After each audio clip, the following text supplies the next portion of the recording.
just please give her a welcome. Thank you. Thank you. All right.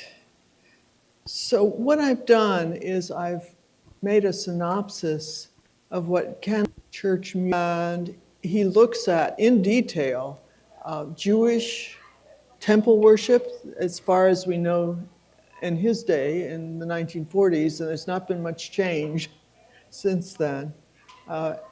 Aramaic, Greek, and Latin roots. So I'll give you a little bit of both. We start with just what is pleasing to the ear as the primitive people would begin of what is joyful, what is celebration. And from that, Josiah, when the book of the law was found in the house of the Lord, the Jews continually heard, "Hear, O Israel, the Lord our God is one. And thou shalt love the Lord thy God with all thy heart and with all thy soul and with all thy might." And that was the very first thing, so that the congregation in the temple could worship God with the Shema over and over and over. So worship comes from a sense of God's presence and the wanting to express our heartfelt desire to be one with God.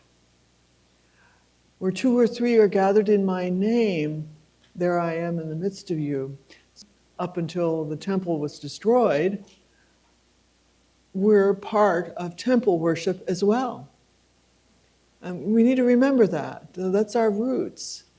With St. Paul, as he went regions, in synagogue worship, that would be the next step. When the temple was destroyed, they had no other options but the local parish. So here are some of the specifically Christian plainsong features that we can see derived from the Jewish Bible and their song. Monotonic, recitation with cadences. We did it this morning, didn't we? When we did the psalm between the two lessons. A little fancier than what they would have done, but same principle. So that there's also inflected monotones to various rhetorical pauses in the prose. There's a flex when you have a long psalm with two lines in the first part before the asterisk, and there would be middle. And each one would be unique.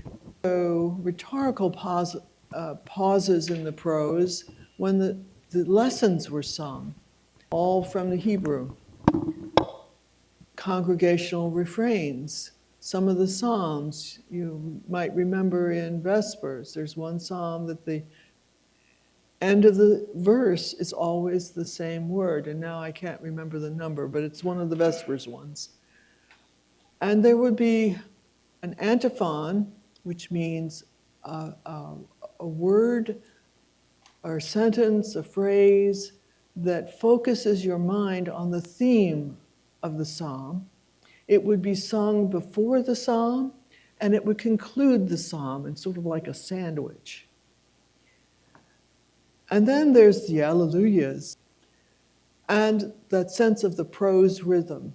We have a cadence in how we speak, and that's the beginning of music. You notice I inflected up with excitement. This is something I want to talk about. That's part of music. All right, so that's the Hebrew side. On the Greek side, of course, the Jews in the diaspora went across all of the Mediterranean region, and much of it was Greek-speaking. So there was a direct Greek influence because the pagan Greeks also had song in their worship in their temples, pagan, and there was also indirect. So let's look at that. Oh dear. You all didn't have the font that I had. Diatonic scale. I had a lovely plain chant and the notes on it, but oh well. And what can I say? There is such a thing. I should have brought my computer. Anyway, good laugh.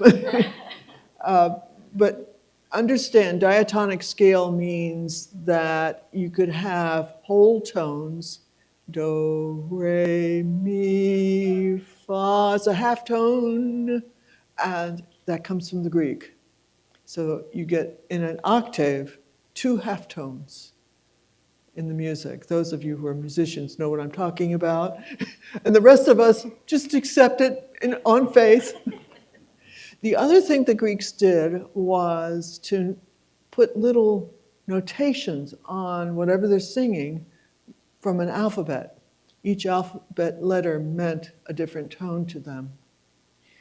And a few probable melodies, and don't ask me what they are because I have no idea. He said it, he's the expert, I just wrote it. This gives you a little bit of an idea. This was collecting these songs that the Greeks would have sung. These are pagan.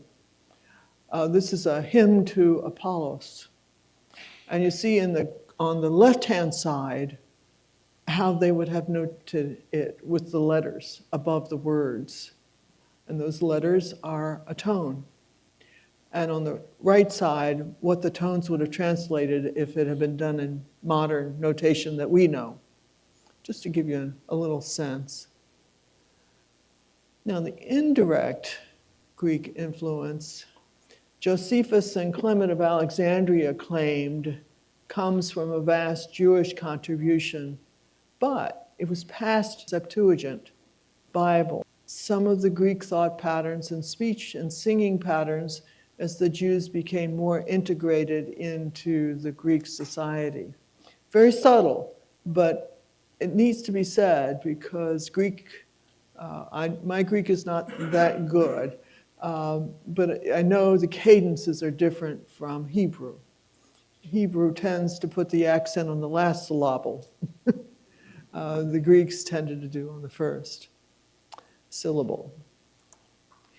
Latin, the great Roman Empire always had to organize everything. And St. Augustine, really what happened in those centuries up to his time, by using rhetoric patterns to teach the faith, begins the awakening of similar patterns in sacred singing, like Serendi, Quiet Day last night, yesterday. That's the law of prayer is the law of what we believe. So there, in this time period, dominance, they lost that sense of meter and began to think in terms of every word has their primary accent and some have secondary accents. Latin did that too, so that chant began to be able to be used because we followed them. And I'll give you some examples in a minute. The people would use. There would be a use of an anaphora, a repetition of a word or a phrase of clauses. And that was the beginning of coming up with antiphons to encapsulate a song. There are two things that were of the Latin influence.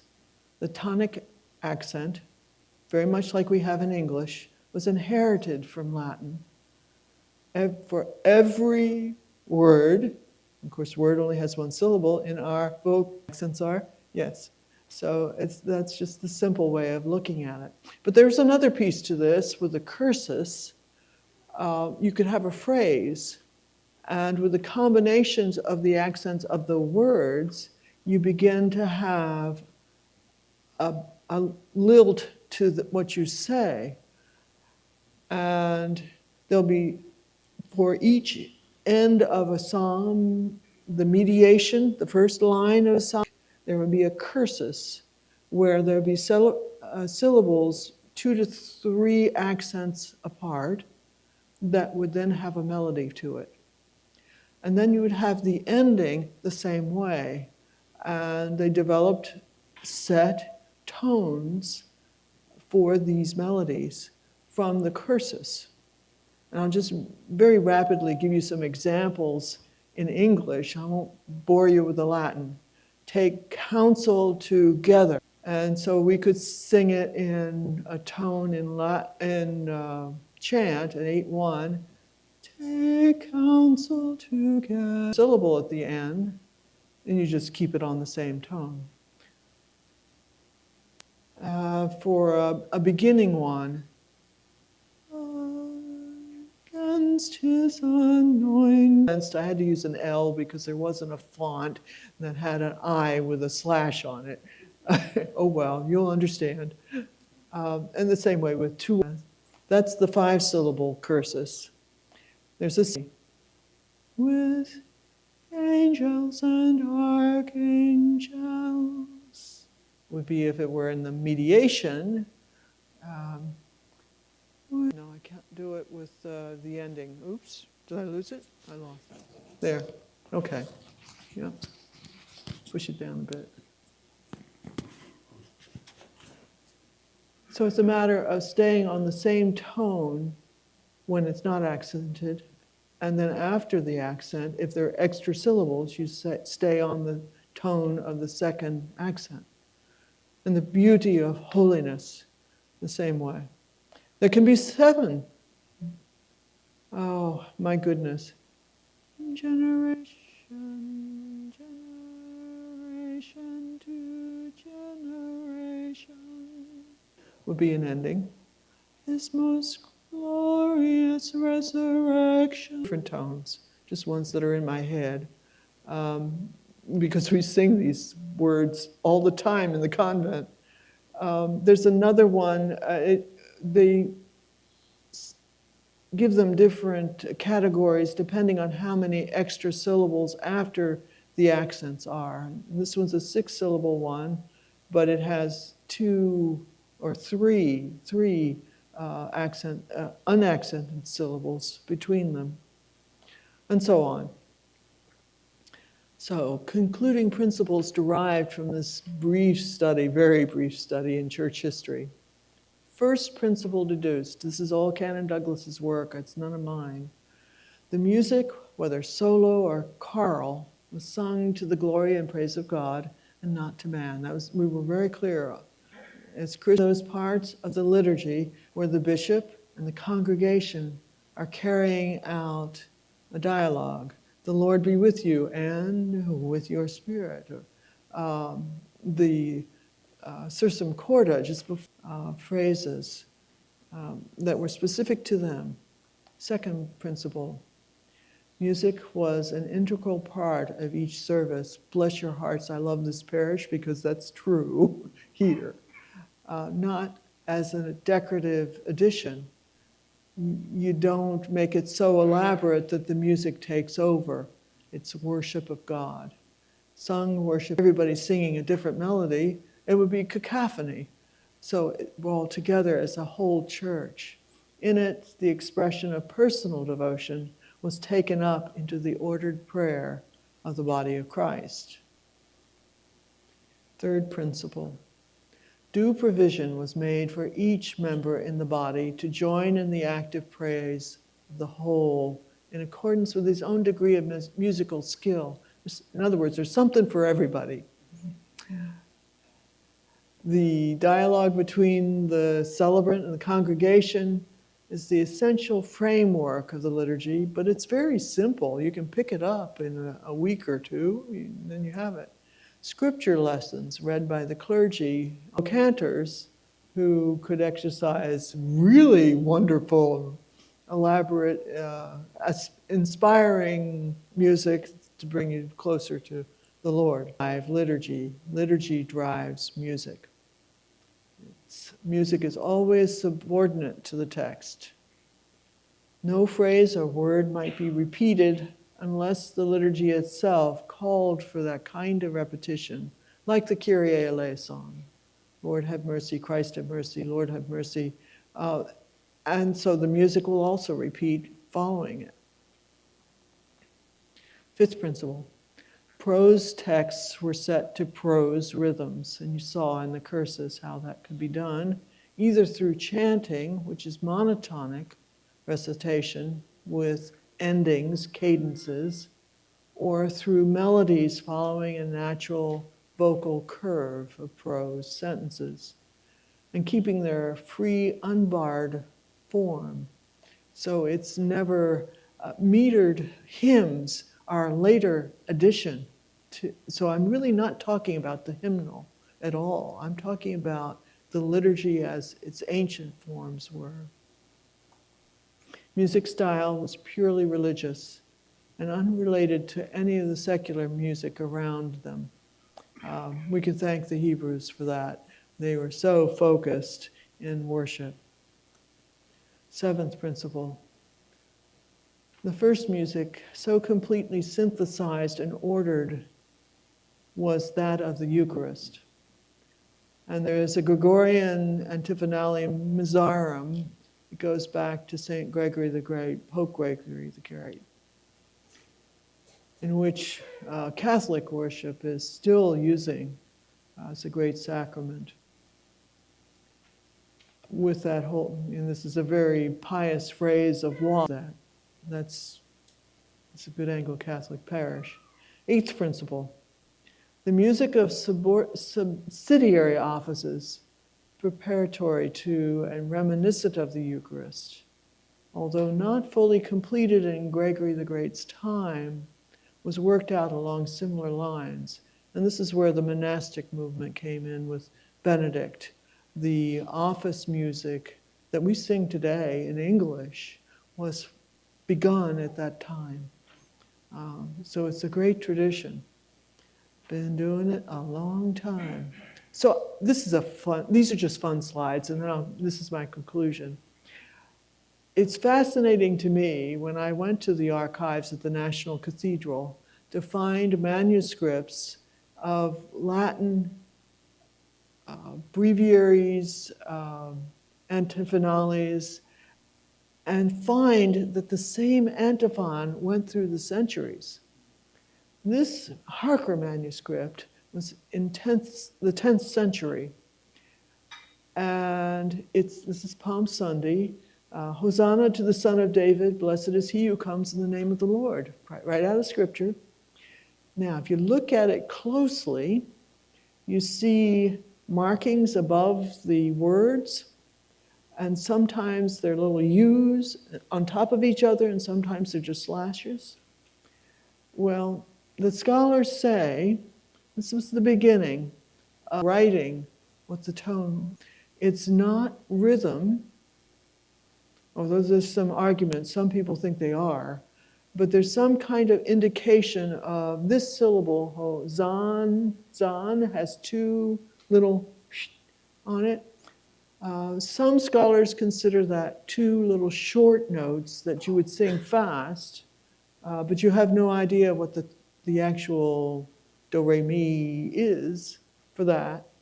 In this particular antiphon, in the 10th century, they would have memorized it. Or there's some scholars who say, by seeing how the curves of the marks above the words are, you do get some kind of pitch. So I always agree on this because who knows, they're all dead, they could tell us. But the nice thing about watching this, England, same antiphon, 14th century, now it's very clear. You have a C on the left-hand side that tells you, okay, if you were playing on a piano, I know that's anachronistic, but if you were, you would know it means middle C or whatever. But it anchors you on the chromatic scale that we're used to.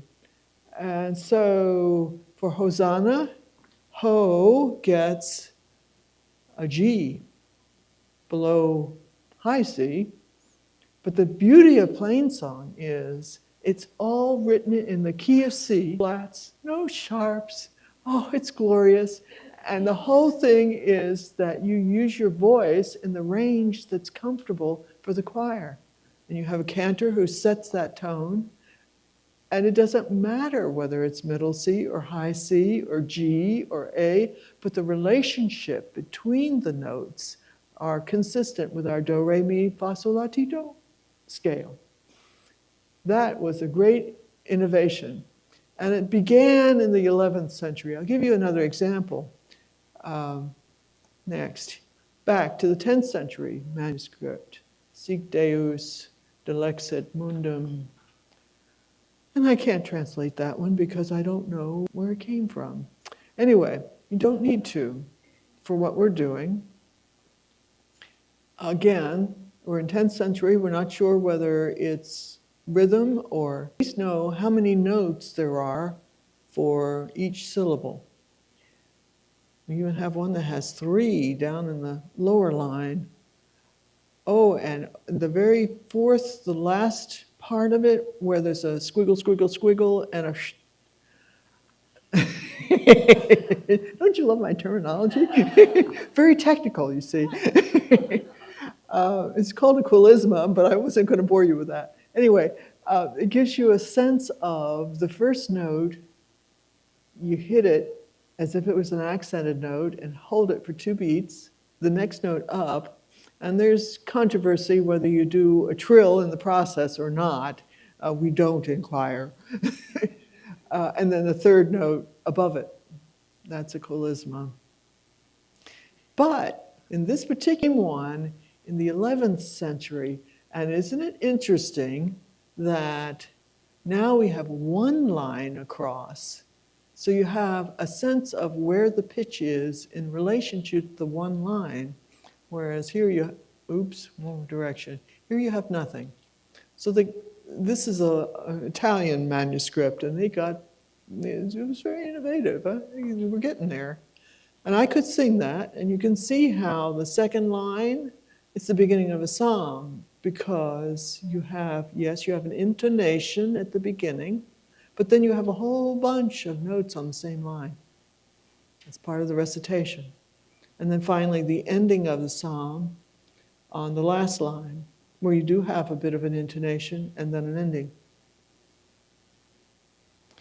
14th century, same example, same pitches, but now with the 4 lines, there's no doubt what the pitch is. And if you had a sloppy calligrapher, you could have problems in the 11th century, but you sure can't in Sarum. So that's my presentation. I just have fun with it. I love going into these old manuscripts. But questions, I'd be happy to answer the best I can. Yeah, Father.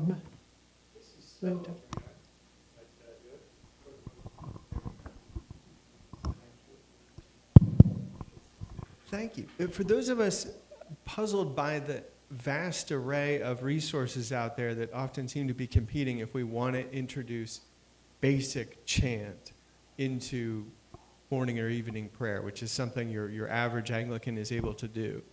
This history is so helpful because it gives us this rootedness to compete with popular music, etc. What you did this morning when you chanted, how does one learn to do that? Like, where just does happen one to have, go? Just happen to have in my notebooks. We, as a community, do this every day, 5 times a day. So we have a book.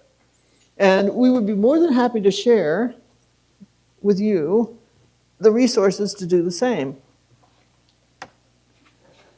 Just happened to, this is the commercial. Thank you for being the plant and the altar in the congregation.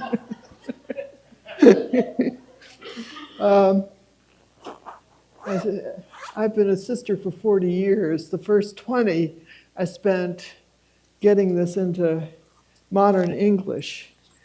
We have a monastic diurnal, and this is the diurnal noted with Sarum-style notation for every antiphon, from Feria to the seasons, to the Common of Saints, to special feast days. If you really had a choir that wanted to learn this, I will give Sydney a copy. And I have more if you ever wanted to put together a schola to do this sort of thing. Just give me a ring and I'll send some more out. But so I hope that answered your question. Yes, you can. It's $10 each for that particular book, but yeah, it's 2 volumes, so. We are going to be sure to have to get copies of that. But Lee is going to teach us how to do chant. You have the psalm.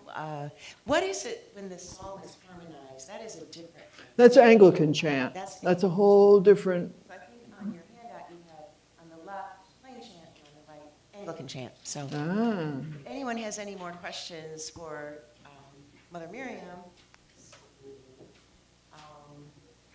we probably have room for a couple, but then we want to. Sure. Okay, Lee. Okay. Absolutely. You can. I prefer to handheld if I might. Okay. You can very well have that mic. Sure. And you have to speak right into it.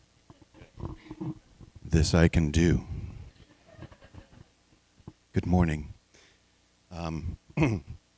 Yes, my task this morning is to recap a bit of our tradition of chanting the Psalms.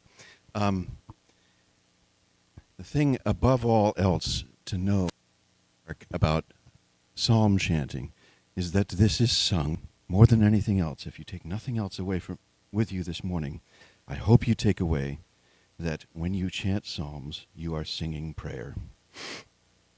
We've sung prayer here at All Souls since the very beginning. Those of you who've been here since then know it.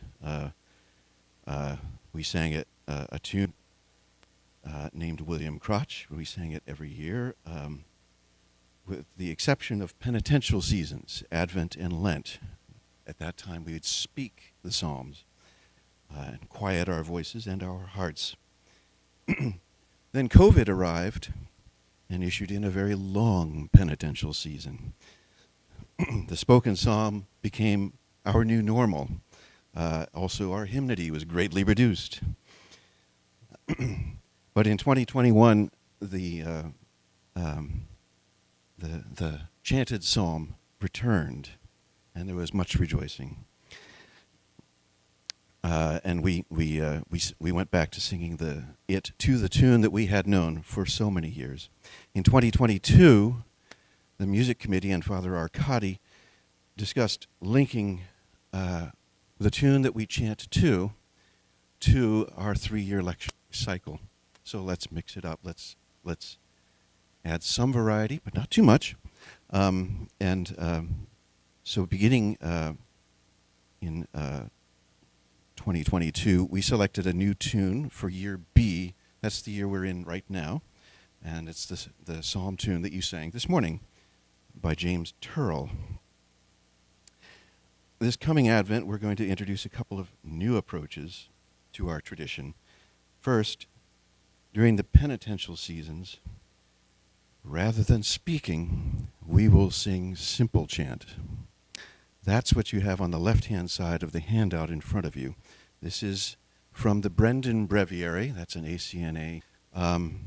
Comes from it. It's called Tone 2.1. And if I could ask Sydney to take the organ, please. I'm going to give you a few notes about this simple form.